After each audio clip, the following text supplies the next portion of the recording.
Hi అండి, welcome to our channel. నేను ఇప్పుడు చదివి వినిపించబోయే కథ రుద్రరాజపురం పార్ట్ 3లో తరానాని ఎవరో ఎత్తుకుపోయిన సంగతి వివేక్కి తెలియదు. రాత్రి పొద్దుపోయిన తర్వాత కూడా రాకపోయేసరికి మస్తాన్ గారి కొడుకులు సాదిక్ అమీన్ పట్టణం అంతా గాలిస్తూ ఉంటారు. పోలీసులకు చెప్పాలా వద్దా అన్న విషయం మీద ఇంకా ఆ కుటుంబం ఏకాభిప్రాయానికి రాలేదు. తరువాయి భాగంలోనికి వెళ్దాం.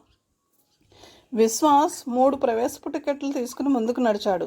అక్కడ పురావస్తు శాఖ ఉంచిన బోర్డులో ఆ స్థల ప్రాశస్త్యం వివరిస్తూ ఇంగ్లీష్లో, తెలుగులో, హిందీ భాషల్లో వివరాలు ఉన్నాయి. ఇది ఎప్పుడు ఎవరు కట్టారో తెలియదు.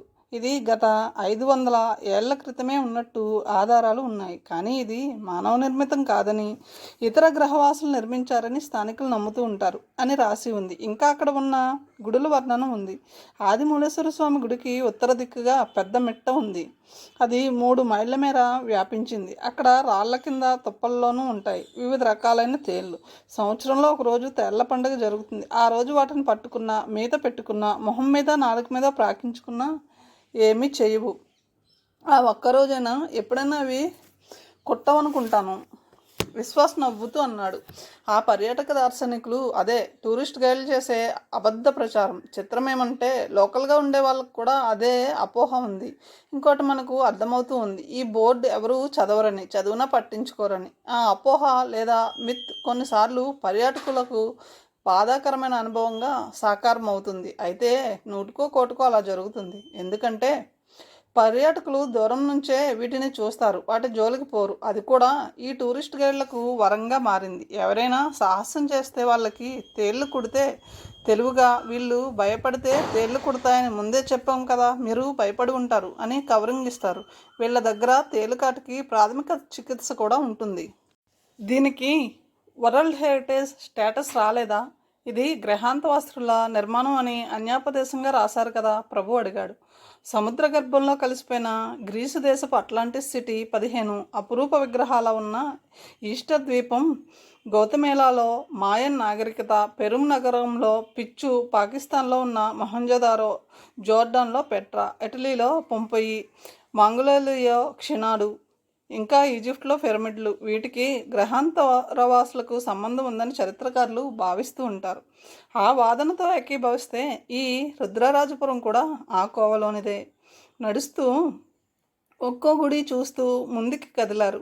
కొంత దూరం వెళ్ళిన తర్వాత వాళ్ళకి కనిపించింది పెద్ద కొండలాంటి మహానంది. నల్లరాతితో చెక్కినది. 40 అడుగుల ఎత్తున ఉంది. దాని పీఠం 6 అడుగుల ఎత్తున ఉంది. ముందు భాగంలో సూర్యుడు బొమ్మ చెక్కి ఉంది. అక్కడ నుండి ముందుకు మెట్లు ఉన్నాయి. 100 మెట్ల పైనే. ఆ పైన మూల ఆదిశ్వర ఆలయం. మెట్లు ఎక్కి పైకి వెళ్ళారు. పైన చల్లటి గాలివారిని పలకరించింది. చాలా విశాలమైన గుడి. గర్భగుడిలో మూల విరాట్టు పెద్ద శివలింగం. పూజా పునస్కారాలు జరుగుతున్నట్టు గుడి చుట్టూ ఉన్న అలంకరణల వల్ల, వెలిగించిన దీపాల వల్ల తెలుస్తుంది. సముద్రం ప్రశాంతంగానే ఉంది. 2 గంటల వరకు సాగింది విపుల్ ఆర్నవల బోటు ప్రయాణం. అక్కడ నుంచి దక్షిణ దిక్కుగా పెద్ద పర్వతాలు ఉన్నాయి. పిన్ని, సముద్రం మధ్యలో అంత పెద్ద పర్వతాలు తమాషాగా ఉందే, అవి ఎలా వచ్చాయి సముద్రంలోకి? అక్కడకు వెడదామా? మనకి ఇంకా చాలా టైం ఉందిగా, ఆర్నవ్ ఉత్సాహంగా ఉద్వేగంగా అన్నాడు. విపుల్ వంత పలికాడు. ఎస్ ఆంటీ, ఆ పర్వతాలు ఎక్కుదాం. శ్రీరంగేశ్వరి సాలోచనగా అంది. ఎందుకో తెలియదు, ఎవ్వరూ అక్కడికి వెళ్ళరు. సముద్రం వైపు ఆ కొండలు చాలా ఎత్తులో ఉంటాయి. నేల మార్గం కొంతవరకే ఉంది. ఆ పైన వెళ్ళలేము. సముద్ర మార్గంలో వెళ్ళాలనుకుంటే పెను అలలు ఏ పడవను అక్కడ దరిచారనియ్యవు. కాదు అని వెడితే పడవలు సూదిమనల్లా ఉండే రాళ్లకు కొట్టుకుని పగిలిపోతాయి. ఇది వరకు కొందరు సాహస పర్యాటకులు ప్రాణాలు పోగొట్టుకున్నారు. ఇప్పుడు అది నిషేధిత ప్రాంతం. Prohibited for any floating object. నాకు చిన్నప్పటి నుంచి కోరిక ఉంది ఆ పర్వత శిఖరం చూడాలని. మా నాన్నగారు ఒక కథ చెప్పేవారు. అక్కడకు దేవతలు వస్తారట. మనలాంటి వాళ్ళకి అనుమతి లేదు. ఏమిటి పిన్ని, ఈ రోజుల్లో కూడా ఇంకా దేవతలు దెయ్యాలు ఎక్కడున్నారు? నిజమే అర్నవ్, నేను నమ్మను. కానీ అక్కడికి వెళ్ళాలనుకున్న వాళ్ళు వెళ్ళలేక వెనక్కి వచ్చారు. సాహసించి ముందుకు వెళ్ళిన వాళ్ళు తిరిగి రాలేదు. నదికి 6 కిలోమీటర్ల దూరంలో ఉంది రుద్రరాజపురం బీచ్. ఉత్తరం వైపు ఆటోలో అక్కడికి వెళ్ళారు. తెల్లటి ఇసుక, నీలి కెరటాల సముద్రం. అలల తీరాన్ని చేరుకోవాలని బలంగా రావడం, కాళ్ళ కింద ఇసుక లాగేస్తూ వెనక్కి వెళ్ళే తీరు బాగా నచ్చింది పిల్లలకి. ఆడి ఆడి అలసిపోయిన విపులతో ఆర్నవ్తో అంది శ్రీరంగేశ్వరి. ఇక వెడదాం, దారిలో ఏదైనా హోటల్లో లంచ్ చేసి తేళ్లమిట్ట రూయిన్స్ చూద్దాం. వాళ్ళు ఎక్కిన ఆటో మరో అరగంటలో మరో ప్రపంచం హోటల్లో ప్రవేశించింది. అప్పుడే దూరం నుంచి ఇద్దరు వీళ్ళను చూస్తూ ఉన్నారు. మన ఓనర్ పిఎస్ఆర్ కొడుకు బాబ్జీని జైలుకు పంపింది ఈ మహానుభావురాలే. ఇద్దరిలో ఒకడన్నాడు, ఆ పిల్లెలెవరు? ఆవిడ కొడుకులా? రెండవ వాడు అడిగాడు. ఆవిడకి ఇంకా పెళ్ళి అవ్వలేదు. ఇక ఎంత చూసినా ఇవే పాతగుళ్ళు, పెద్ద గుడి, నంది చూసేసాం. దీనికన్నా పెద్ద గుడి కొండ మీద ఉంది. అక్కడకు మానవమాత్రులు ఎవరూ వెళ్ళలేరు. ఇంకా చూసేదేముంది? మధ్యాహ్నమైంది. ఇంకా లంచ్ చేసి గెస్ట్ హౌస్కి వెళ్ళి కొంతసేపు నడుము వాల్చి ప్రభు అలసటతో కూడిన విసుగుతో అన్నాడు. అవును విశ్వాస్ గారు, ఆకలి అవుతుంది. ఇక్కడ మంచి హోటల్ ఎక్కడ ఉంది? వివేక్ అడిగాడు. హోటల్ మరో ప్రపంచం బాగుంటుంది. ఇక్కడ అన్ని రకాల భోజనాలు దొరుకుతాయి. ఇది పిఎస్ఆర్ హోటల్. దీనిలో మిలియన్ స్టోర్ చైన్ అధినేత మలానీ వాటా కూడా ఉంది అంటారు. ఇంకా రామాలయం వీధిలో ప్యూర్ వెజిటేరియన్ హోటల్ కోమలా విలాస్ ఉంది. పూర్తి ఇంటి వాతావరణంలో ఉంటుంది. ఇంకో ప్రత్యేకమైన హోటల్ రామభద్రరాజు గారిది. అక్కడ భోజనం అద్భుతంగా ఉంటుంది. అది కాదు అసలు పాయింట్. రాజుగారు ప్రతి అతిథికి స్వయంగా కనీసం ఒక ఐటమ్ అయినా వడ్డిస్తాడు. ఆయన పలకరింపు ఎలా ఉంటుందంటే మనం ఏదో పెళ్ళికి వెళ్ళినట్టు, ఆయన ఆడపిల్ల తరపు బంధువు అయినట్టు. ఆ మర్యాద మన్నన ఆ రామభద్రరాజు గారికే చెల్లింది. దగ్గర ఉందా ఆ రాజుగారి హోటల్? అదే సమస్య. ఇక్కడ నుంచి పడవలో వెళ్ళాలి. అది రామభద్రరాజు గారి ద్వీపం. వెళ్ళడం కష్టం అనిపించినా అక్కడ భోజనం చేసిన తర్వాత ఆ శ్రమ మరిచిపోతాం. ఆయన హోటల్కి వెళ్ళడానికి బోట్ ఉపయోగించాలి. బోటు ఆయనదే, దానికి ఛార్జీ ఉండదు. భోజనం చేసి విశ్రమించడానికి కాటేసీలు ఉన్నాయి. చుట్టూ నీరు, చల్లటి గాలి, కొబ్బరి చెట్లు, ఇతర ఫలవృక్షాలు, పచ్చని పరిసరాలు. ఇక రేట్లు అంటారా? రాజుగారు డబ్బు మనిషి కాదు. రేట్లు చాలా రీజనబుల్. బాగుంది. దగ్గరలో ఏముంది? పిఎస్ఆర్ మరో ప్రపంచం. ఇది కూడా అదో ప్రపంచం లాంటిదేనా? కాదు, అది బార్ అండ్ రెస్టారెంట్. ఇది మీల్స్ హోటల్. దానికి దీనికి పోలికే లేదు. ఆ తేడా స్పష్టంగా కనపడుతుంది. అది పిఎస్ఆర్ చాకచక్యం. అదే అతడి వ్యాపార రహస్యం. సరే, ఈ రోజుకి అక్కడికే వెడదాం. నేను మళ్ళీ పడవ ప్రయాణం చేయలేను బద్ధకంగా అన్నాడు ప్రభు. టాక్సీలో వెడుతుండగా వివేక్ అడిగాడు, మీరు వెళ్ళాలని ప్రయత్నించి విరమించుకున్న అభయగిరుల మీదకి సముద్రం వైపుగా దారి ఉందా? అది అస్సలు సాధ్యం కాదు. 4000 అడుగుల ఎత్తున ఉన్న 90 డిగ్రీల లంబకోణంలో ఉన్న ఆ శిఖరం చేరుకోవాలంటే ఏ మౌంటైనర్కి వీలు కాదు. ఆ కొండ దిగున రాక్షసాలలు. ఏ బోటు అక్కడికి వెళ్ళలేదు. వెళ్ళినా నిలకడగా ఉండలేదు. అక్కడున్న సూటి అయిన రాతి గుట్టలకు కొట్టుకుని ముక్కలైపోతుంది. ఇంతకుముందు శ్రీరంగేశ్వరిని ఆర్నవ్ ఇంచుమించు ఇలాంటి ప్రశ్నే వేశాడు. ప్రశ్న ఒకటే, సమాధానాలు వ్యత్యాసం. వాళ్ళ ట్యాక్సీ హోటల్ మరో ప్రపంచంలోనికి ప్రవేశించింది. ట్యాక్సీ దిగుతూ అడిగాడు విశ్వాస్. అవును, మీరు మీ సొంత కారులో వచ్చారు కదా, ఇక్కడ ట్యాక్సీలో ఎందుకు తిరుగుతున్నారు? మాట్లాడుకుంటూ వాళ్ళు ముగ్గురు సౌత్ ఇండియన్ మీల్స్ సెక్షన్లోకి ప్రవేశించారు. నాకు చల్లటి పెరుగు, ఆవకాయ, శుద్ధమైన నెయ్యి, కమ్మని పప్పు కావాలి. రోజు ఆ రొట్టెలు పరాటాలు తిని విసిగిపోయాను ప్రభు అన్నాడు. అదే సమయంలో ఆర్నవ్, విపుల్, శ్రీరంగేశ్వరి వేడివేడి పిజ్జాలు తిని ఐస్ క్రీమ్ తింటున్నారు. ఇంచుమించు ఒకే సమయంలో గెస్ట్ హౌస్కి చేరుకున్నారు. విపుల్, ఆర్నవ్ ఇక ఆ రోజు ఎక్కడికి రామని చెప్పేశారు. సైట్ సీయింగ్ ఈ రోజుకి చాలు. తేళ్లమిట్ రూయిన్స్ ఇంకో రోజు చూడడానికి తీర్మానించుకున్నారు. విశ్వాస్ ఇంటికి వచ్చేసరికి మస్తాన్ వేచి ఉన్నాడు. ఏమిటి ఇలా వచ్చారు ఈ టైంలో? విశ్వాస్ ఆశ్చర్యంగా అడిగాడు. పోలీస్ స్టేషన్కి వెళ్ళలేక. మస్తాన్ గద్గద స్వరం విని విశ్వాస్ ఏదో జరిగిందని అనుకున్నాడు. మళ్ళీ ఏమైనా బెదిరింపు ఉత్తరం వచ్చిందా? లేదు సాబ్, మా తరానాని ఎవరో ఎత్తుకుపోయారు. రాత్రి జరిగింది. సాదిక్ అమీన్ వెతుకుతున్నారు, ఇంకా దొరకలేదు. పోలీస్కి రిపోర్ట్ ఇచ్చారా? విశ్వాస్ అడిగాడు. లేదు. ముందు రిపోర్ట్ ఇవ్వండి. వాళ్ళ దగ్గర సిబ్బంది, వైర్లెస్ సెట్లు ఉన్నాయి. నేను వివేక్కి చెప్తాను, అతను మీ అమ్మాయిని వెతుకుతాడు. హోటల్ మేనేజర్ని అడిగి సీడీ ప్లేయర్ తెప్పించాడు ప్రభు. తరానా పాట ఎలా ఉంటుంది అన్న కుతూహలం ఒకవైపు, ఈ పిల్ల అంత అందంగా పాట ఉండదేమో అన్న అనుమానం ఇంకొకవైపు. తరానాది స్కోత్సర్సా లేక నిజంగా విద్యుత్ ఉందా? ఉత్కంఠ ఆపుకోలేకపోతున్నాడు ప్రభు. రెడీగా సీడీ ప్లేయర్ లేక ఆగిపోయాడు ఇప్పటి వరకు. రాత్రి భోజనానికి ఇంకా టైం ఉంది. విపుల్, ఆర్నవ్, వివేక్ కూడా సీడీ చూడాలని కూర్చున్నారు. ప్లేయర్ ఆన్ చేసి సీడీ పెట్టి టీవీకి కనెక్ట్ చేశాడు. టీవీ మీద దృశ్యాలు కనపడసాగాయి. పెద్ద స్టేజ్ వెనుక లలిత కళారాధన సమితి, ఆర్ఆర్ పురం అన్న బ్యానర్ పెట్టారు. తర్వాత దృశ్యం కెమెరా ప్రదర్శనకు వచ్చిన ఆహుతుల మీద ఫోకస్ చేయబడింది. ముందుగా యాంకర్ రమ అందరినీ పరిచయం చేసింది. ఆ రోజు మొదటి ప్రోగ్రాం కుమారి భారతి చేసిన కూచిపూడి నృత్యం. విప్రనారాయణ అన్నట్టు కుమారి భారతి శ్రీ ప్రతాప్ విశ్వంబర రుద్ర గారి కుమార్తె. విశ్వంబర రుద్ర పీవీఆర్గా ప్రసిద్ధులు. వారి పూర్వీకులు ఈ రుద్రరాజపురం ఏలిన రాజులు. తర్వాత కుమారి భారతి నృత్యం ప్రారంభమైంది. భారతి నాట్య కౌశలం, వినచక్కని దరువు, అంకం, గాత్రం, వాద్య సహకారం చక్కగా కుదిరాయి. ఈ భారతి చిన్నప్పటి హేమాలినిలా లేదు. వివేక్ అడిగాడు. విపుల్కి అర్ణవ్కి డ్యాన్స్ కొత్తగా ఉంది. కెవ్వు కేక, తీసుకో సక్కుబాయ్, చాయ్, మిరపకాయ, దరువేసుకో, ఇక చూసుకో లాంటి పాటలకు అలవాటు పడ్డ వాళ్ళకి ఈ నృత్యం కొత్తగా ఉంది. 2 చేతులతో జ్యోతులు పట్టుకొని వాటిని తిప్పుతూ ఇత్తడి పళ్ళెం మీద కాళ్ళతో బ్యాలెన్స్ చేస్తూ తల మీద కలసం పడిపోకుండా చూసుకుంటూ నృత్యానికి తగ్గ పాట వాళ్ళ కళ్ళకి అద్భుతంగా ఉంది. లేదు వివేక్, ఈ అమ్మాయి చిన్నప్పటి వైజయంతిమాలలో ఉంది ప్రభు అభిప్రాయపడ్డాడు. ఈ ప్రోగ్రాం కాగానే తరానా పాట మొదలైంది. ఓ బసంతి, పవన్ పయాల్, నజారే నజారే, రోకో కోయి అన్న పాట. దీనిలో లతా దీర్ఘమైన ఆలాప్ అచ్చుగుద్దినట్టు దింపేసింది తరాను. నెమ్మదిగా మొదలైన చప్పట్లు చాలాసేపు కొనసాగాయి. కోయి ఈ ఆలాప్ ప్రతిధ్వని హాలు దాటిపోనని మారం చేస్తుంది. పాట ఆగింది. ఎవరు చప్పట్లు స్థితిలో లేరు. కొన్ని క్షణాలు నిశ్శబ్దం తర్వాత ఎస్పీ గొంతు అలౌకికమైన ఆనందంలో మునిగిపోయారు. ఆ తర్వాత తరానా బిందియా చంకేగి పాడింది. ఆ వెంటనే గైడ్లో ఆస్ఫిర్ జీనేకా తమన్నా హై, ఆస్ఫిర్ మర్నేకా ఇరాదా హై పాట పాడింది. వివేక్, ఈ సిడీ అమ్మాయికి ఇవ్వాలి. అది నా ప్రామిస్. నువ్వు అటు వెళ్ళినప్పుడు ఇచ్చేస్తావా ప్లీజ్? ఓకే ప్రభు, నేను ఇచ్చేస్తాను. గెస్ట్ హౌస్ క్యాంటీన్లో భోజనం చేస్తూ ఉంటే ఏదో గుర్తుకు వచ్చిన వాళ్ళ వివేక్ అన్నాడు. ప్రభు సార్, నేను రేపు పీవీఆర్ గారిని కలుసుకోవాలి. ఆపరేషన్ స్కార్పియో ఒరిజినల్ ఫైల్ బయట పెట్టాలి. తెల్లమిట్ట దగ్గర జరగబోయే సాంస్కృతిక విధ్వంసాన్ని ఆపాలి. అవును ఆపాలి, తప్పకుండా ఆపాలి సార్. ఖాళీ కుండలో నీరు పడుతున్న బాగా తెలుసున్న గొంతు ఓటికుండలో నీటిదారలా వారి వెనుక నుంచి వచ్చింది. అందరూ ఆ శబ్దం వచ్చిన వైపు చూశారు. పోలీస్ కానిస్టేబుల్ రాము అక్కడ ఉన్నాడు. ఎప్పుడు వచ్చావు? అసలు అలికిడే కాలేదు వివేక్ ప్రశ్నించాడు. నేను ఎప్పుడూ అంతే. నేను నడిచినా కదిలినా చప్పుడు రాదు, గాలి కూడా కదలదు. వెర్రిగా నవ్వుతూ అన్నాడు రాము. Very interesting. నువ్వు సైలెంట్ ఆపరేటర్వి అన్నమాట. అవును, ఇలా వచ్చావేమిటి? మీ డిఎస్పీ గారు నీకు శ్రీరంగేశ్వరి బాడీగార్డ్ డ్యూటీ వేశారు కదా. ఇప్పుడు ఇంకా 7 గంటలే. ఈశ్వరి మేడం బయటకు వచ్చేది 8:30 తర్వాత. నేను ఆ టైంకు అక్కడ ఉంటా సార్. తెల్లమిట్ట నాశనాన్ని ఆపే పనిలో నేను పాల్గొంటాను. చెప్పండి సార్, ఏ పనైనా చెప్పండి, చేస్తాను.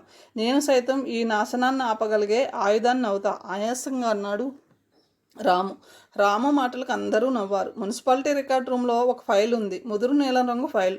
బంగారం రంగులో ఉన్న టేప్తో కట్టి ఉంటుంది. దాన్ని ఒక ప్రత్యేక కవర్లో పెట్టి ఉంచారు. ఆ కవరు పైన నల్లటి పెద్ద తేలుబొమ్మ ఉందిట. మొదటి పేజీలో ఆపరేషన్ స్కార్పియో అని నల్లటి బ్లాక్ అక్షరాలతో ఉంటుంది. అది తీసుకురాగలవా ప్రభు కవ్వింపుగా అన్నాడు. ప్రయత్నిస్తాం సార్, ప్రయత్నించి సాధిస్తాను. ఆ ఫైల్ తెస్తాను అని తనను తాను కంట్రోల్ చేసుకుని అన్నాడు. ఇప్పుడు నేను వచ్చిన పని రేపు పొద్దున్న వివేక్ గారిని డిఎస్పీ సార్ని కలవమన్నారు. అర్జెంట్. సెల్యూట్ చేసి చెప్పాడు రాము. రేపు పొద్దున్నే రమ్మంటే అర్జెంట్ అంటాడేమిటి? విపుల్ సందేహం వెలుబుచ్చాడు. సెల్యూట్ చేసి రాము వెళ్ళిపోయాడు. వీడెక్కడ వింత మేళం. వీడు ఆ ఫైల్ని తెస్తానికి ప్రయత్నిస్తాడట. అదేమైనా బర్త్ సర్టిఫికెటా అడిగి తెచ్చుకోవడానికి? వీడికి నేస్టీ మున్సిపాలిటీల సంగతి తెలిసినట్టు లేదు. ముప్పు తిప్పలు పెట్టి 3 చెరువుల నీళ్లు తాగించి బతుకు మీద విరక్తి వచ్చేటట్టు చేశారు. ఉన్నఫలంగా నేను బిజినెస్ మ్యాగ్నెట్ శ్రీ మలానిని అవగలనేమో. మిలియన్స్ స్పోర్ట్స్ యజమాని కావచ్చేమో, కానీ ఆ ఫైల్ వీడికి 3 జన్మలెత్తినా దొరకదు. రాము వెళ్ళాక అన్నాడు ప్రభు. సార్, మిలియన్స్ కాదు, మిలియన్స్ స్టోర్ చైన్ సరిదిద్దాడు వివేక్. భోజనం అయిన తర్వాత వివేక్ బయటకు పెడుతుంటే, ఇప్పుడు ఎక్కడికి స్వామి? పగల తిరిగినది చాలలేదా? ప్రభు అడిగాడు. కృష్ణప్రసాద్ గారు నాకు అప్పగించిన పనులు 2 మర్చిపోయారా? దీనితో పాటు అమ్మాయి సెక్యూరిటీ కూడా నువ్వే హ్యాండిల్ చేయాలి. డబుల్ డ్యూటీ అన్నారు కదా. అవునవును, నువ్వు వెళ్ళు బాబు. పగల డ్యూటీ అయిందిగా, ఇక రాత్రి డ్యూటీ చెయ్యి నాయనా, double duty. Vivek university gate దగ్గర ట్యాక్సీ దిగి లోపలికి వెళ్లే రోడ్డులో నడక మొదలు పెట్టాడు. చలిగాలి వీస్తూ ఉంది. కొంత దూరం నడిచిన తర్వాత ఆగాడు. పడుకున్న అనకొండ పాములా ఉంది చెరువు గట్టు. ఎత్తుగా పెరిగిన చెట్లు నిద్రపోతున్నట్టు నటిస్తూ ఉన్నాయి. అక్కడ వాటికి రాత్రి విశ్రాంతి ఉండదు. ఏదో వింత జరుగుతూనే ఉంటుంది రాత్రి కాగానే. చీకటి, వికృత గానం, అదృశ్య శక్తుల కరాల నృత్యం, వాటికి కనబడుతూ ఉంటాయి. వెంట తెచ్చుకున్న బ్యాటరీ లైట్ వెలిగించి చీకటిని వెనక్కి నెట్టేస్తూ చెరువు గట్టు మీదకు వచ్చాడు వివేక్. చెరువు గట్టున ఉన్న బెంచి మీద కూర్చున్నాడు. చంద్రకాంతి చెరువు చిరు అలల కాంతి వక్రీభవనం చెంది నీళ్లలో పాములు ఈదుతున్న భ్రాంతి కలిగిస్తుంది. బుడుంగుమన్న శబ్దం అయింది. చెరువులో ఎవరో దూకారు. ఈత కొడుతున్నట్టు, జలక్రీడలు ఆడుతున్నట్టు లీలగా శబ్దాలు వినపడుతూ ఉన్నాయి. ఈ చెరువు చాలా పెద్ద చెరువు. చెరువు అవతల వైపు ఎవరైనా దిగారేమో. అర్ధరాత్రి చెరువులో స్నానాలు ఏమిటి ఈ చలిలో? శ్రీరంగేశ్వర్ ఇంకా అరగంట దాటిన తర్వాత కానీ బయలుదేరదు. శ్రీరంగేశ్వర్ పేరు తలుచుకోగానే వివేక్ మనసులో ఏదో చెప్పలేని మధుర భావన ప్రవేశించింది. ప్రతి కవి ప్రేమికుడు కాలేడు, కానీ ప్రతి ప్రేమికుడు కవే అవుతాడు. ప్రేమ ప్రేరణతో అవుతాడు. భావ ప్రకటన ఉంటుంది, భాష పరిజ్ఞానం లేకపోవచ్చు. ప్రేమికుడిలో కవి మేల్కొన్నాడు. వెన్నెల కాంతి ఎక్కువైంది. కాడ మల్లె చెట్లు, దిరిసిన చెట్లు పూల వర్షం కురిపించాయి. నేను సరోవరాన్ని, నువ్వు విలాసంగా నాలో కదిలే అలవి. కలలని మోసుకు వస్తావు. కలకలం లేని ఈ గాఢ నిశ్శబ్దంలో కనురెప్పలు కదిలించకుండా నీకోసమే ఎదురు చూస్తున్నాను. రా. వంపులు తిరిగిన నీ నీలి కేశపాసాల్లో నాజూకుగా కదిలించే పిల్లగాలితో సహా రా. చిరుగాలికి కదిలే ఆకుల సందుల్లోంచి అలవోకగా సాగే సీతాకోక చిలుకలా రా. నాతో పాటు తేలిపో. ప్రేమంతా కుప్పపోసుకున్న సన్నజాజుల అదృశ్య పరిమళంలా, సౌరభంలో మత్తుగా కదిలే మల్లె పువ్వులా, విచ్చుకున్న జాజి రేకుల్లో అలవోకగా ఎగిరిపోయే మధుపంలా తేలిరా. రేకుల్లో విలాసాన్ని నింపుకున్న గులాబీలా గాలిలో తేలుతూరా. మీరెందుకు నన్ను? నేను ఉన్నానుగా. హఠాత్తుగా వినపడిన మాటలకు ఉలిక్కిపడి ఈ లోకంలోకి వచ్చాడు వివేక్. వెనక్కి తిరిగి తన వెనుక నిలబడ్డ రాముని చూసి అడిగాడు, ఎక్కడున్నావు ఎంతసేపు? చప్పుడు కాకుండా ఎలా వచ్చావు? చెప్పాను కదా, నేను నడిచినా కదిలినా చప్పుడు రాదు, గాలి కూడా కదలదు. అవును, ఇంతకు ముందే చెప్పావు. ఎంతసేపు అయింది వచ్చి? చాలాసేపు అయింది. మీ గెస్ట్ హౌస్ నుంచి సరాసరి ఇక్కడికే వచ్చాను. చాలాసేపు అయిందా? తను వెంటనే బయలుదేరాడు కదా అనుకుని అడిగాడు. ఆ చాలాసేపటి నుంచి ఏం చేస్తున్నావు? స్నానం చేస్తున్నాను. ఈ చలిలోనా? నాకు చలి లేదు సార్, నీరంటే నాకు ప్రాణం. వీడు వింతగా ఉన్నాడే. మనసులో అనుకున్న మాట బయటకు రాకుండా అడిగాడు. రాము, మున్సిపాలిటీ ఆఫీస్ నుంచి నువ్వు ఆ ఫైల్ నిజంగా తేగలవా? ఈ రాత్రికి ప్రయత్నిస్తాను. ఇటువంటి పనులు చీకట్లోనే చేయాలి. రేపటికి ఫైల్ మీ చేతుల్లో ఉంటుంది. వారిని ఏం కోస్తున్నావురా? రాత్రి చలిలో స్నానం, పైగా నీరంటే ప్రాణం. రాత్రి మున్సిపాలిటీ ఆఫీస్లో రికార్డ్ రూమ్లో ఎక్కడో 7 ఇరుకుల్లో దాగి ఉన్న ఆపరేషన్ స్కార్పియో ఫైల్ తెస్తావా? ఏం కాన్ఫిడెన్స్ రా నీది అనుకుని మనసులో అనుకుంటూ ఉండగానే దూరంగా స్కూటీ శబ్దం వినపడింది. గబగబా నడుస్తూ రోడ్డు మీదకి వచ్చాడు వివేక్. బ్యాటరీ లైట్ వేసి తను వచ్చినట్టు శ్రీరంగేశ్వరికి సిగ్నల్ ఇచ్చాడు. స్కూటీ ఆగింది. స్టాండ్ వేసి శ్రీరంగేశ్వరి దిగింది. వచ్చేసారా? అమ్మయ్య. ఇక్కడికి రాగానే ఏదో తెలియని భయం. భయం ఎందుకు? బాబ్జీ జ్యుడిషియల్ రిమాండ్లో ఉన్నాడు. మనకు రాముడికి హనుమంతుల్లా ఈ రాము ఉన్నాడు. ఏడి? మీ వెనకే ఉన్నా మేడం. ఉలిక్కిపడి వెనక్కి చూసింది శ్రీరంగేశ్వరి. సారు, మీరు స్కూటీలో వెళ్ళండి, నేను మీ ఇంటి దగ్గర కలుస్తాను. ఆశ్చర్యపడితేనే స్కూటీ వెనక సీట్లో సర్దుకుని కూర్చుంది. వివేక్ స్కూటీని ముందుకు ఉరికించాడు. కనిపించినంత దూరం వెనక్కి తిరిగి చూస్తూనే ఉంది రాముని. రాము టిపికల్గా ఉన్నాడే అనుకుంటూ. మేము రేపు మధ్యాహ్నం బయలుదేరుతాం. ఇక్కడ చూడవలసినవి ఇంకా ఉన్నా. విపుల్ స్కూల్ ఎల్లుండి మొదలవుతుంది. ఆర్నవ్ని కూడా తీసుకువెడతాను. వాడిది అదే స్కూల్ కదా. ప్రభు స్నానం ముగించుకుని బయటకు వస్తూ వివేక్తో అన్నాడు. వివేక్ అంతకుముందే రెడీ అయిపోయాడు. డిఎస్పి ఆఫీస్కి వెళ్ళాలి. ఆ పైన ఆపరేషన్ స్కార్పియో ఫైల్ గురించి పీవీఆర్ని కలవాలి. నా పని ఇంకా పూర్తి కాలేదు వివేక్ అన్నాడు సాక్స్ వేసుకుంటూ. బాబ్జీ పట్టుబడ్డాడు కదా, ఇంకా కేసు అయిపోయినట్టే కదా. గాయని తరానాకి కూడా బెదిరింపు ఉత్తరం వచ్చింది. ఆమెకు బాబ్జీ ఎవరో తెలియదు. దాన్ని బట్టి నాకు అనిపిస్తుంది ఇది బాబ్జీ పని కాదని. బాబ్జీకి పంచకావ్య సదం స్థలం విషయంలో వెంకటరత్నం, ఆయన కుమార్తె శ్రీరంగేశ్వరిలతో స్పర్ధ ఉంది. లైబ్రరీలో ఆయన గొడవ కాకుండా ఆ కారణంగా బాబ్జీ శ్రీరంగేశ్వరికి బెదిరింపు ఉత్తరం రాశాడు అనుకుందాం. తరానాకి అటువంటి లావాదేవీలు లేవు, వేరే గొడవలు లేవు. అయినా తరానాకి అదే తరహా ఉత్తరం వచ్చింది. ఏదో లింక్ మిస్ అవుతూ ఉంది. ఆలోచిస్తే రెండింటి వెనుక ఒకరే ఉన్నారని అనిపిస్తూ ఉంది. ఇంకా ఆలోచిస్తే లేదని అనిపిస్తుంది. ఇంకా క్లారిటీ రావాలి. తరానా కిందటి రాత్రే కిడ్నాప్ అయిన సంగతి వివేక్ ఇంకా తెలియదు. అవును, నేను పిల్లల్ని తీసుకుని బీచ్కి పెడతాను. అవును, వీళ్ళు లేచారా? ఇప్పుడు 7 గంటలు అవుతుంది. ఇంతసేపు పడుకోరు. అప్పుడు ఆర్నవ్ విపుల్ గెస్ట్ హౌస్ దాటి బయటకు వచ్చారు. వాళ్ళు ప్రభుకి కానీ వివేక్ కానీ చెప్పలేదు. చెప్పినా ఏముంది, వాళ్ళ దారి వాళ్ళది, మా దారి మాదేగా. పిన్ని వాళ్ళ క్యాంటీన్లో ఇడ్లీ, కారం పొడి, నెయ్యి వేసుకుని వేడివేడి ఇడ్లీ తినాలి అన్నది ఆర్నవ్ ఆలోచన. వాళ్ళు ఆటో ఎక్కారు. ఆటో పంచకావ్య సదన్ వైపు బయలుదేరింది. వివేక్ ట్యాక్సీలో డిఎస్పీ ఆఫీస్కి బయలుదేరాడు. డిఎస్పీ పురుషోత్తం పొద్దున్నే వచ్చేస్తాడు.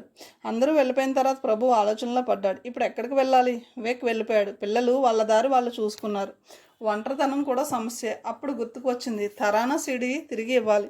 అది వివేక్ తీసుకున్నాడా? ఒకవేళ తీసుకోకపోతే అది వివేక్కి అప్పగిస్తే సరి. ఆఫీస్లో వివేక్ ప్రవేశించిన వెంటనే డిఎస్పీ చెప్పాడు, మస్తాన్ పోలీస్ కంప్లైంట్ ఇచ్చాడు. రాత్రి నుంచి తరానా కనపడడం లేదు. కలెక్టర్ గారు పిలుస్తున్నారని ఎవరో కారులో తీసుకుపోయారట. చకితుడైన వివేక్ అన్నాడు, తరానాని ఎత్తుకుపోయారా? నేను మస్తాన్ గారికి హెచ్చరిక కూడా చేశాను. మస్తాన్ సాబ్ పిల్లని ఒంటరిగా ఎక్కడికి పంపవద్దు అని. ఆ టైంలో ఇంట్లో మగవాళ్ళు లేరు. మస్తాన్ గారి భార్య పాతకాలపు మనిషి, కంగారు పడింది. ఆ కంగారులో ఇలా జరిగిపోయింది. నేను విచారిస్తాను మస్తాన్ గారి ఇంటికి వెళ్ళి. అందుకే మీకు చెప్పింది. మీకు కొంత పాత చరిత్ర తెలుసు. మస్తాన్ గారు పరువు ప్రతిష్టలు అంటే పట్టుదల ఉన్న మనిషి. తన ఇంటికి పోలీసులు రావడం ఆయనకు ఇష్టం ఉండదు. మా వాళ్ళను పంపితే అనవసరపు హంగామా. ఇది ఇప్పుడు అఫీషియల్. మీరు పోలీస్ మెకానిజం ఉపయోగించుకోవచ్చు. నేను అందరికీ ఇన్స్ట్రక్షన్స్ ఇచ్చాను. మీరు రాముని ఇచ్చారుగా, అతను చాలు. ఓ కవిగారా, మీకు బాగా నచ్చినట్టున్నాడు. వాడి వాయస్. కానీ ఒకటి, చెప్పిన పని తూచా తప్పకుండా చేసుకువస్తాడు.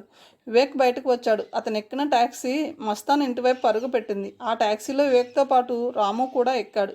మున్సిపాలిటీ ఫైల్ కన్నా తరానా కేసు ఇప్పుడు ప్రాధాన్యతని సంతరించుకుంది. పీవీఆర్ని కలుసుకోవాలన్న వివేక్ ప్రతిపాదన వాయిదా పడింది. పీవీఆర్ ఇంటికి వెళ్ళడం లేదని తెలిసి ట్యాక్సీ ఎక్కిన రాము టక్కున దిగిపోయాడు. నేను తర్వాత కలుస్తాను, ఆ ఫైల్ గురించి తెలుసుకుని మిమ్మల్ని కలుస్తా అంటూ. మస్తాన్ గారి ఇల్లు మౌన సముద్రంలో మునిగిపోయింది. తరానాకి ఒక్క రోజులో ఎంతో పేరు వచ్చింది. ఆమె పేరు తెలుగుదేశమంతా తెలిసిపోయింది. ఇరుగు పొరుగు చుట్టాలు ఈర్ష్య అసూయలతో మండుతున్నారు. ఇప్పుడు తరానాని ఎవరో ఎత్తుకుపోయారని తెలిస్తే వాళ్ళకి పండగే. తరానా క్యారెక్టర్ మీద దుష్ప్రచారం మొదలవుతుంది. వివేక్ని చూడగానే మస్తాన్ తలుపు తీశాడు. మస్తాన్ భార్య ఆత్రంగా బయటకు వచ్చింది. బెట్టి వచ్చిందా అని అడిగింది. వివేక్ని చూసి నిరాశతో లోపలికి వెళ్ళిపోయింది, సన్నగా రోదిస్తూ. సాదిక్ అమీన్ దిగాలుగా కూర్చుని ఉన్నారు. తరానాని ఆఖరిగా చూసినది ఎవరు? సాదిక్ని అడిగాడు వివేక్. పక్కింటి పిల్లవాడు విఠల్. వాడిని పిలుస్తారా? సాదిక్ విఠల్ని వెంట పెట్టుకుని వచ్చాడు. 8 ఏళ్ళుంటాయి. పోషణ లేనట్టు బక్కగా ఉన్నాడు. కాకీ నిక్కరు, పాత టీషర్టు. దాని మీద ఐయామ్ టార్జాన్ అని రాసి ఉంది. ఆ బస్తీలో అందరూ ఒకే కులానికి చెందినవారు. ఆ కులం పేరు పేదరికం. చూడు టార్జాన్, నువ్వు తరానాని ఆఖరిసారి ఎక్కడ చూసావు? నేను ఎక్కాలు పట్టి పడుతున్నాను. అక్క పిలిచి బయట సందు చివర జీప్ ఉందా అని చూసి రమ్మంది. నేను చూసి అక్కకు చెప్పాను. ఏం చెప్పావు? అక్కడ జీప్ ఉంది. అదే చెప్పాను. జీప్ ఆనవాళ్ళు చెప్పగలవా? దాని మీద ఇలా రాసి ఉంది అని పలక మీద రాసి చూపించాడు వచ్చి రాని అక్షరాలతో. గవర్నమెంట్ వెహికల్ కలిపి చదువుకున్నాడు వివేక్. అది కూడా అక్కకు చెప్పాను. దాని మీద గౌట్ వెహికల్ అని రాసి ఉందని.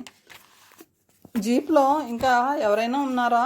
లేరు, ఖాళీగా ఉంది. విఠల్ వెళ్ళిన తర్వాత వివేక్ అడిగాడు, వచ్చిన మనిషి ఏమని చెప్పాడు? కలెక్టర్ ప్రియ అని చెప్పాడట. సూటు బూటులో వచ్చాడట.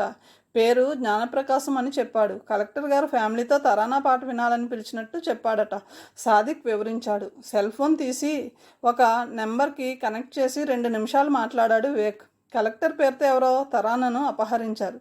గత 3 నెలలుగా ఇక్కడికే కలెక్టర్ రాలేదు. నేను మొదటి నుంచి చెబుతూనే ఉన్నా, మనకి గానా బజానా అచ్చిరాదని. సాదిక్ గొనికాడు. జీప్ ఎటువైపు వెళ్ళింది? తెలియదు సార్. వివేక్ తిరిగి డిఎస్పీ ఆఫీస్కి వచ్చాడు. తరానా ఎక్కిన జీప్ ఎక్కడికి వెళ్ళిందో తెలిస్తే అక్కడ నుంచి పరిశోధన మొదలు పెట్టవచ్చు. అదే మాట డిఎస్పీతో అన్నాడు. డిఎస్పీ ఫోన్లో ఎవరితోనో మాట్లాడాడు. అరగంటలో తరానా ఎక్కిన జీప్ని చూసి పెట్రోల్ వెహికల్ సమాచారం తెలిసింది. ఆ వాహనం ఆ సమయంలో అటుగా వెడుతుంది. ఒక కానిస్టేబుల్ చూశాడు తరానాని. కానిస్టేబుల్ నరసింహారెడ్డి స్పీడ్గా వెడుతున్న జీప్ నుంచి అబ్జర్వ్ చేశాడట. తరానా జీప్ అభయగిరుల దగ్గర ఆగిందట. డిఎస్పీ తన ఫోన్లో విన్న విషయం చెప్పాడు. నేను ఆ నరసింహారెడ్డిని పర్సనల్గా చూడాలి, పిలిపించగలరా? షూర్. నరసింహారెడ్డి గురించి నిరీక్షణ తప్పదు. ఇప్పుడు ఎక్కడున్నాడో? డ్యూటీలో ఉన్నాడో, ఇంట్లో ఉన్నాడో, లేక ఎక్కడికైనా బయటకు వెళ్ళాడా? బయటకు వచ్చి నిలబడ్డాడు వివేక్. అక్కడే ఉన్నాడు రాము. సార్, మనం పీవీఆర్ ఇంటికి వెళ్ళాలి.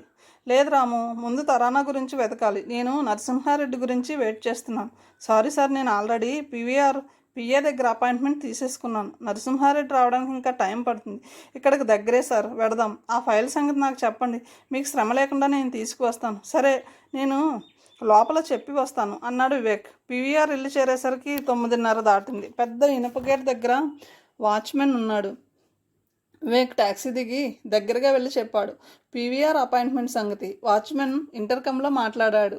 మీరేనా రాము అంటే, నేను కాదు, ఇతను రాము. పక్కన నిలబడ్డ రామును చూపించన్నాడు. అవును, నేను వివేక్ సార్ వస్తామని, పీవీఆర్ గారిని చూడాలని పిఏ దగ్గర పర్మిషన్ తీసుకున్నాను. ఇనపగేట్లు తలుపులు తెరుచుకున్నాయి. వివేక్ రాము ఎక్కిన టాక్సీ లోపలికి ప్రవేశించింది. తెల్లటి రంగులో సిమెంట్ రోడ్డు, లోపల పెద్ద స్థలంలో పూలతోట, Japanese ridge, green ribbon grass, pampas గ్రాస్తో పాటు రకరకాల పూల చెట్లు కనువిందు చేస్తూ ఉన్నాయి. ముదురు ఎరుపు రంగులో గులాబీలు కొట్టొచ్చినట్టుగా కనపడుతూ ఉన్నాయి. నీలం, పసుపు పచ్చ గులాబీలు, దేశవాళీ రకాల గులాబీలు. పెద్ద ఉద్యానవనమే అక్కడ దర్శనమిచ్చింది. రుద్ర ఈ ఉద్యానవనం నిర్వహించడానికి బాగానే ఖర్చు పెడుతున్నాడు. ఫోర్టికోలో టాక్సీ ఆగింది. మెట్ల మీద ఎర్రటి కార్పెట్ పరిచి ఉంది. మెట్లు ఏటవాలుగా ఉన్నాయి. పెద్ద హాలు మధ్యలో శాండ్లియర్. ఒక గోడకి రుద్రరాజపురం లేఅవుట్ నమూనా ఆయిల్ పెయింటింగ్ ఫిక్స్ చేసి ఉంది. ఎదురు గోడకి 10 అడుగుల గోడ గడియారం, పెద్ద పెండ్యులం నిశ్శబ్దంగా అసిలేట్ అవుతుంది. హాల్ అంతా పట్టపగల్లా వెలిగిపోతుంది. లైట్లు కనపడడం లేదు. Concealed lighting. హాలు మధ్యలో సోఫాలు. సీలింగ్ ఎత్తు 30 అడుగుల వరకు ఉంటుంది. సీలింగ్లో పెద్ద పులిబొమ్మ, కొన్ని తేళ్ల బొమ్మలు, చెట్ల బొమ్మలు పెయింట్ చేసి ఉన్నాయి. అన్నీ పురాతనంగా ఉన్నాయి. పాతకాలపు రాజరికము, అధునాతన రాజకీయ నాయకత్వం కలిసి సహజీవనం చేస్తున్నాయి ఆ హాలులో. రాజా విశ్వంబర గారు కొన్ని క్షణాల్లో వస్తారు. సోఫా వెనుక నుంచి మాట వినపడింది. విశ్వంబర రుద్ర పిఏ అయి ఉంటాడు. లోపల గదుల నుంచి విశ్వంబర రుద్ర హాలు లోపలికి వచ్చాడు. డిజైనర్ దుస్తులు వేసుకున్నాడు. అధునాతనంగా ఉన్నాడు. మంచి రంగు, ఎత్తైన నిండు విగ్రహం. విశ్వంబరలో రాజసం ఉట్టిపడుతూ ఉంది. నమస్కారం చేసి అడిగాడు, మీలో కృష్ణప్రసాద్ అసిస్టెంట్ ఎవరు? ఆయనది బేస్ వాయిస్. కృష్ణప్రసాద్ గారు, ఈయనకి ఎలా తెలుసు?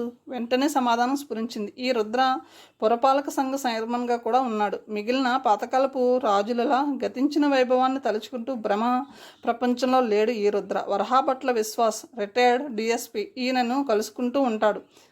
ఆయన ద్వారా తెలిసి ఉంటుంది. నేనే వివేక్ నమస్కారం చెప్పి అన్నాడు. కృష్ణప్రసాద్ గారు అంటే నాకు అపార గౌరవం. దేశాన్ని ఒక్కోసారి ప్రపంచాన్ని కబలించాలని యోచన చేసిన దుష్టశక్తుల పన్నాగాలను, ప్రణాళికలను పరిశోధించి భగ్నం చేశారు. ఒంటరిగా గొప్ప దేశాభిమాని. కోట్లాది మందికి తెలియదు కృష్ణప్రసాద్ గారు అందించే సేవలు. గాలి, నీరు మనకు ప్రకృతి ఫలాపేక్ష లేకుండా ఎలా ఇస్తుందో అలాగే భగవంతుడు ఈ దేశానికి ఇచ్చిన వరం కృష్ణప్రసాద్. గాలి విలువ, నీటి విలువ అవి లేనప్పుడు తెలుస్తాయి, కానీ మాకు తెలుసు. మన దేశంలో ప్రజలు నిర్భయంగా ఉన్నారంటే ఇటువంటి వారి సేవ, నిరంతరం దేశ సరిహద్దులను కాపలా కాసే వీర జవాన్లు, విధి నిర్వహణకి కట్టుబడి ఉన్న పోలీసులు. వీరే లేకపోతే మళ్ళీ మనం ఇప్పుడు ఏ పరాయి దేశపు పీడనలోనూ ఉండేవాళ్ళం. దేశం అరాచకం పాలై ఉండేది. కాల ప్రవాహంలో ఎంత మార్పు! దేశం గురించి ఆలోచించిన పూర్వీకుల ఆలోచన ఎలా ఉండేది? రుద్రరాజపురం రాజు నరసింహరాజు రుద్ర ఆలోచనలు వేరే ఉండేవి.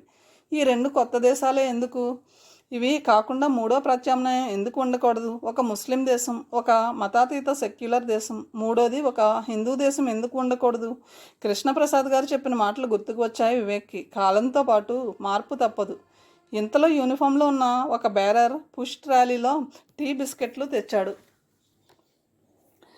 రుద్ర 3 కప్పుల్లో టీ డికాషన్ పోసి పాలతోనా అని అడిగాడు.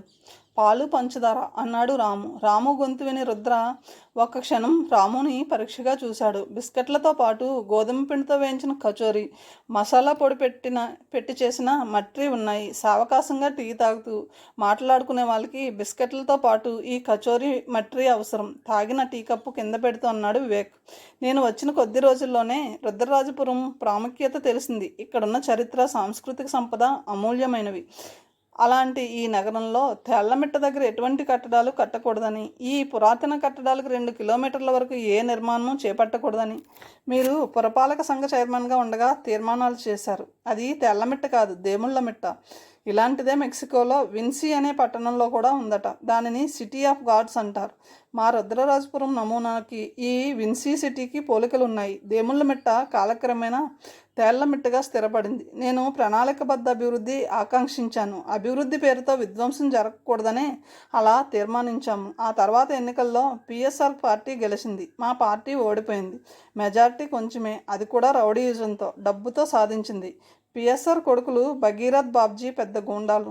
డబ్బు అండతోనూ కొడుకుల అండతోనూ అధికారంలోకి వచ్చాడు పిఎస్ఆర్. రాము మాటలకి ఆశ్చర్యపడ్డాడు వివేక్. అదో మాదిరిగా ఉండే రాముకి రాజకీయ పరిజ్ఞానం బాగానే ఉన్నట్టుంది. మేము మొదట ప్రతిపాదించిన ఒరిజినల్ ఫైల్ బయటకు రాకుండా పిఎస్ఆర్ జాగ్రత్త పడ్డాడు. రాజకీయంగా మా పార్టీ ఇక్కడ రాష్ట్ర స్థాయిలోనూ గడ్డు పరిస్థితుల్లో ఉంది. మేమేమి చెప్పినా ఇప్పటి ప్రభుత్వం పట్టించుకోదు. అందుకే వచ్చాం రాజావారు. మీ ప్లాన్ సంగతి చెప్పండి. పాత ఫైల్ మేము వెలికి తీసుకువస్తాం. టీవీలలో, న్యూస్ పేపర్లో ఓదర కొడతాం. మిలియన్ స్టోర్ చైన్ లాంటివి రాకుండా చేస్తాం. రాము మాటలు విని రుద్ర అన్నాడు, మిలియన్స్ కాదు, మిలియన్స్. లోపల ప్రొజెక్టర్ రూమ్ ఉంది. అక్కడ స్లైడ్ ప్రొజెక్టర్లో రుద్రరాజపురం మ్యాప్ వేసి చూపిస్తాను. అప్పుడు విశదంగా అర్థమవుతుంది. రుద్ర లేచి ప్రొజెక్టర్ రూమ్ వైపు నడిచాడు. వివేక్, రాము ఆయనను అనుసరించారు. హాలుకి ఎడమవైపు ఉన్న పెద్ద గదిలో ఉన్నాయి మూవీ ప్రొజెక్టరు, స్లైడ్ ప్రొజెక్టరు. గోడకి 16 mm తెర ఫిక్స్ అయ్యి ఉంది. రుద్ర ప్రొజెక్టర్ ఆన్ చేసి రుద్రరాజపురం స్లైడ్ వేశాడు. తెర మీద పట్టణం నమూనా రంగుల్లో ప్రత్యక్షమైంది. 78A Rudrarajapuram map shown on the projector screen. Vishwambara పాయింటర్తో చూపిస్తూ చెప్పడం మొదలుపెట్టాడు. ఈ మ్యాప్ ప్రతి మ్యాప్ లాగే టాప్ పోర్షన్ ఉత్తర దిక్కుని, బాటమ్ పోర్షన్ దక్షిణ దిక్కుని, కుడివైపు తూర్పు దిక్కుని, ఎడంవైపు పశ్చిమ దిక్కుని సూచిస్తుంది. మీరు నెంబర్ 1 రాసిన చోట చూడండి. అది హైమవతి నది వంకరలు తిరుగుతూ ప్రవహించి సముద్రంలో కలుస్తుంది. నెంబర్ 2 అని ఉన్నది తూర్పు నుంచి పడమర వైపుకున్న రోడ్డు. అది మీరు పట్టణంలో ప్రవేశించిన రోడ్డు. పట్టణంలోకి రాకుండా నెంబర్ 2 రోడ్డున వెళ్తే అది నదీ సంగమానికి ఒక పక్క బీచ్కి, రెండో పక్క అభయగిరి పర్వతాలకు వెడుతుంది. నెంబర్ 4 ఉన్నది పట్టణంలోకి వెడుతున్న మెయిన్ రోడ్. అది రింగ్ రోడ్డు.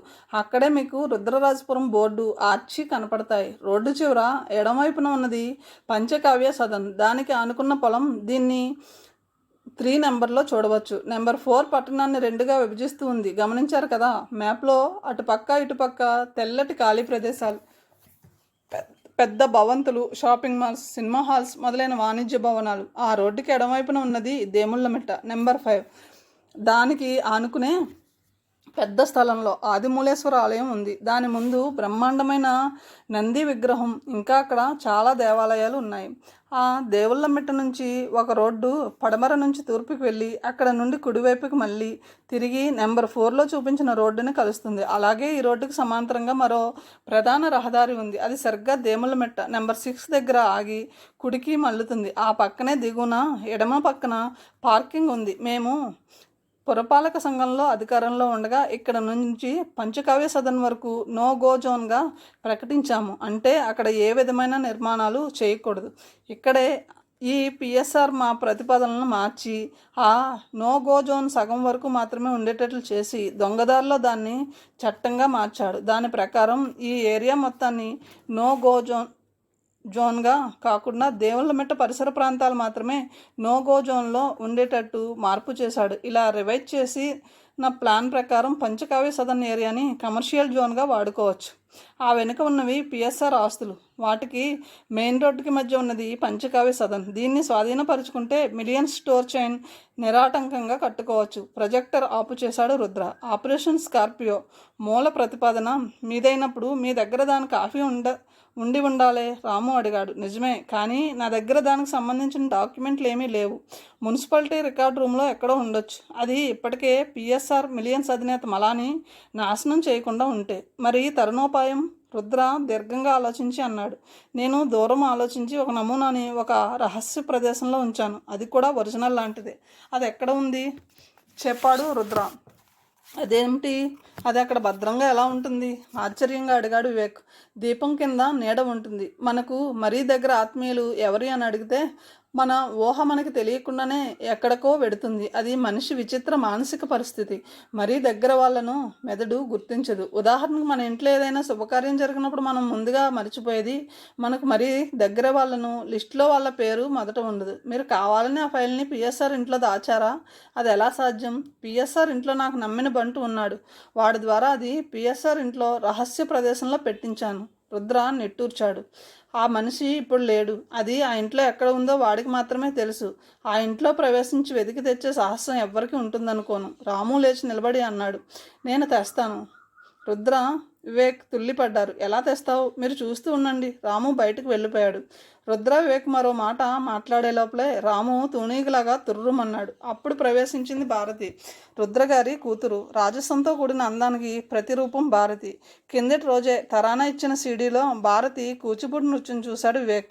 ఆమె హేమమాలినిలా ఉంటుందా, వైజయంతిమాలలా ఉంటుందా అన్న వివాదానికి తెరపడింది. వాళ్ళిద్దరినీ మించిన అందం భారతిది. నాన్నగారు మళ్ళీ వచ్చింది ఉత్తరం. నువ్వు దాని విషయం మర్చిపోమ్మా. ఎవడో పని పాట లేనివాడు రాసుంటాడు. నువ్వు నీ నృత్య ప్రదర్శనతో అనేక చోట్లకి వెడుతూ ఉంటావు. అక్కడ నిన్ను చూసిన వాడు రాసి ఉంటాడు. సెలబ్రిటీస్కి న్యూసెన్స్ తప్పదు. మన సెక్యూరిటీకి చెప్పాను, వాళ్ళు చూసుకుంటారు. భారత్ చేతిలో ఉత్తరం వివేక్ కంటపడింది. దాంట్లో ఇలా ఉంది, you are chosen. Patrol van constable Narasimhareddy DSP ఆఫీస్కి వచ్చేసరికి వివేక్ అక్కడికి చేరుకున్నాడు. మీరేనా నిన్న సాయంత్రం తరానాన్ని చూసింది? అవును, పూర్తిగా సాయంత్రం కాలేదు. మీరు చూసింది చెప్పండి. మా వ్యాన్ అభయగిరి కొండల పక్క నుండి పోతూ ఉంది. అప్పుడు ఒక కారు అక్కడ ఆగి ఉంది. దానిలో నుంచి ఒక అమ్మాయి దిగింది. ఇక్కడకు సామాన్య జనం ఎవ్వరూ రారు. అప్పుడప్పుడు విదేశీ టూరిస్టులు కొండ ఎక్కుతూ కనిపిస్తారు. ఈ అమ్మాయి అలా కనిపించలేదు. అందుకే కుతూహలంగా చూశాను. ఆమె ఎక్కిన కారు ఎలా ఉంది? గవర్నమెంట్ కారులా ఉంది. కథను ఇంతటితో ముగిస్తున్నాను. తిరిగి తర్వాయి భాగంతో కలుద్దాం. Thank you.